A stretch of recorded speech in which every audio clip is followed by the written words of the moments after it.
तो इस कोट में श्रील प्रभुपाद कहते हैं कि जो कुछ भी है ये भगवान का है। ईशावास्यम जगत सर्वम या इदम सर्वम, इस जगत में जो कुछ भी है वो सब भगवान का है और उनकी ही कृपा से हमें ऐश्वर्य मिलता है, हमें धन मिलता है, हमें प्रतिष्ठा मिलती है, पद मिलता है, सत्ता मिलती है।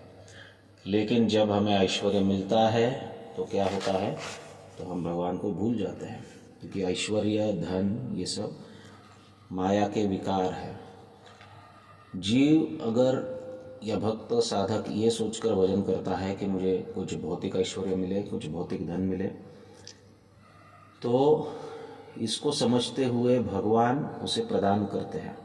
भगवान जीव की हर एक इच्छा को पूर्ण करते हैं, समय केवल वो चुनते हैं। तो अगर हमारी इच्छा है कि हमें कुछ भौतिक धन प्राप्त हो, भौतिक ऐश्वर्य प्राप्त हो, तो वो अवश्य प्राप्त होगा।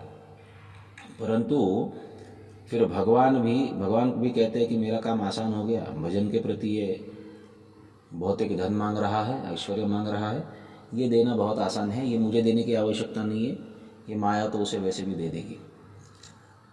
अब जब धन प्राप्त होता है, ऐश्वर्य प्राप्त होता है, तो हम धन के साथ माया को भी प्राप्त करते हैं और फिर साधन भजन करते हुए भी माया का प्रभाव बढ़ने लगता है। क्योंकि यही तो टेस्टिंग है। अगर मार्ग सीधा है, भागवत में कहा गया है कि ये मार्ग कैसा है, ये एकदम सीधा मार्ग है, इसके ऊपर कोई व्यवधान नहीं है। परंतु जाते जाते इस मार्ग पर दौड़ते दौड़ते आँख बंद करके दौड़ने पर भी कहा गया है कि न स्खलेत न पतेति वा, तो गिरोगे नहीं। लेकिन भगवान थोड़े थोड़े बीच में गड्ढे अवश्य देते हैं, व्यवधान अवश्य देते हैं, ताकि हम सतर्क रहें। ऐसा नहीं कि आँख बंद करके बस चलते रहे और किसी की परवाह ही ना करें। तो एक भक्त को अपने मार्ग पर रखने के लिए भगवान अवश्य इस बात की परीक्षा लेते रहते हैं कि ये जो कर रहा है इसका भाव कहीं व्यभिचारित तो नहीं हो रहा है, ये कहीं प्रमाद में तो नहीं जा रहा है, कहीं डेविएट तो नहीं हो रहा है, वो सीधा चले। इसके लिए भगवान कृपावश उसे बीच बीच में ऐसे भौतिक ऐश्वर्य देते रहते हैं और वो माया में फंसते रहता है। एक भक्त का लक्षण ये है कि वो किसी भी प्रकार का ऐश्वर्य धन प्राप्त करके भी माया में न फंसे। ये जब होता है तो समझ लेना चाहिए कि उसके ऊपर वैष्णवों की कृपा अबाधित है, और चूंकि वैष्णवों की कृपा है इसलिए माया उसके ऊपर प्रभाव नहीं डाल रही है।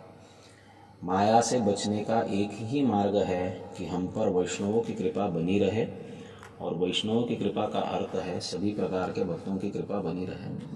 किसी एक भक्त के प्रति, चाहे वो कितना ही कनिष्ठ हो, चाहे वो कितना ही नवसिका हो, हमारी दृष्टि से हम बहुत सीनियर है और वो बहुत जूनियर है, ऐसा भी अगर हो, उसके प्रति भी थोड़ा भी अपराध हो जाए, उसके प्रति उसकी थोड़ी भी अवकृपा हो जाए, तो माया तुरंत हम पर प्रहार करती है।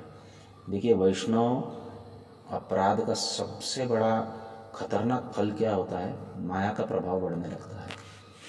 और जब माया का प्रभाव बढ़ता है तो नाम में रुचि घटती है, जीव दया करने के प्रति समर्पण कम होता है, और गुरु के प्रति जो श्रद्धा है उसे हम बहुत लाइटली लेने लगते हैं, भक्तों का संग बहुत लाइटली लेने लगते हैं।